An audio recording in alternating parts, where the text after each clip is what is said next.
ඉතින් මෙතන ඉඳලා ඒ පුංචි අයයන්ගේ පටන්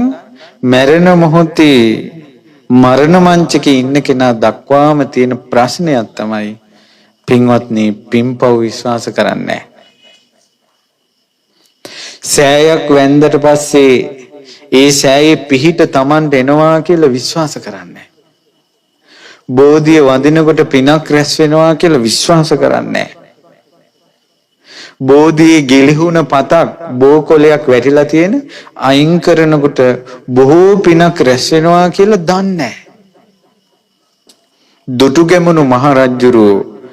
28ක් යුද්ධ ජය අරන් ලංකාව එක්සේසත් කළ රජ වුණේ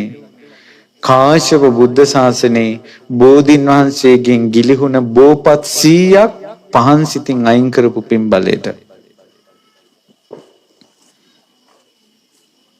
හිත පහදවගෙන හැබැයි පන්සල් වලට ගියාට පස්සේ හොඳට තේරෙනවා මිනිස්සුන්ට පින් පව් විශ්වාසය නැහැ කියලා බෝමළුවේ වල්ලිවලා සෑමළුවේ වල්ලිවලා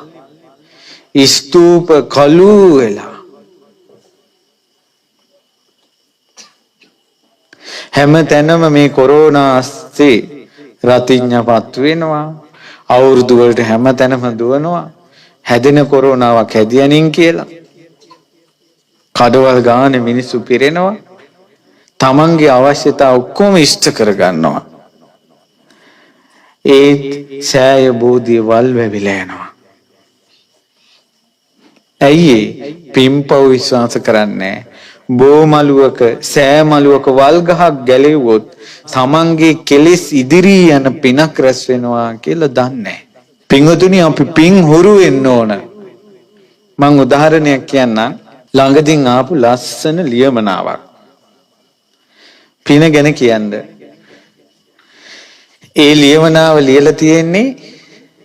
එක්තරා ජීවිතේ නොමගට ගිය කාන්තාවක්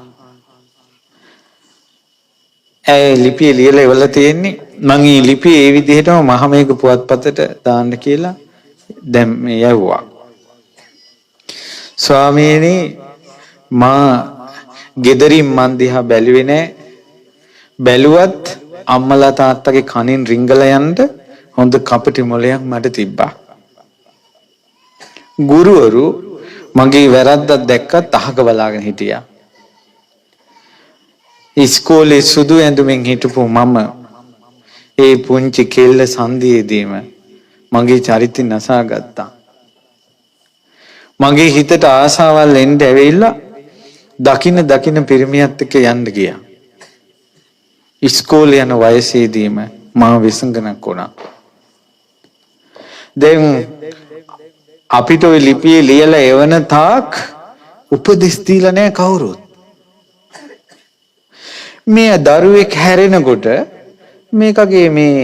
හැරිල්ල වෙනස් කියලා තේරුම් ගන්න තරම් දැන් අම්මලා තාත්තලාට නැද්ද හැංගීමක් එහෙම හොයන්න බැයිද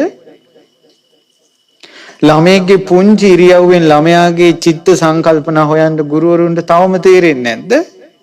අපි ඒ කාලේ මොන හොර වැඩේ කළත් අපේ අම්මලා තාත්තලාට අපිව අහු වෙනවා උන්දලාට දැනෙනවා ඒක අපි දුකෙන් හිටියත් දැනෙනවා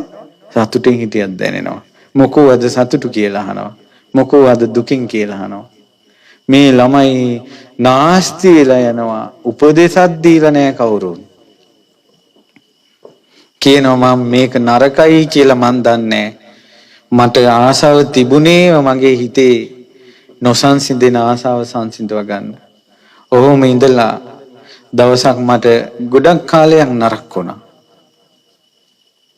ඊට පස්සේ මට බණක් ඇහුණා. ලක්විරු ගුවන් විදුලියේ. ඒ බණ ඇහෙනකොට මට එකපාරම හිතුණා මේ කරන්නේ පාපයක් කියලා. හැබැයි හිතට කොච්චර හිතුණත් නතර කරගන්න බෑ පව් වැඩ. පාපේට යාව රැගෙන යන ෆෝන් එක ළඟ තියෙනවා. ඊට පස්සේ මේ දැන් ඔන්න බණ අහන්න ගත්තා. ඉදා ඉඳලා බණ අහන්න ගත්තා. මේ මයාගේ හිතට ඊතල වලින් අයින්නවා වගේ අර බණවත් එක්ක කියන ඒවා. හැබැයි ඇහුවා. අහලා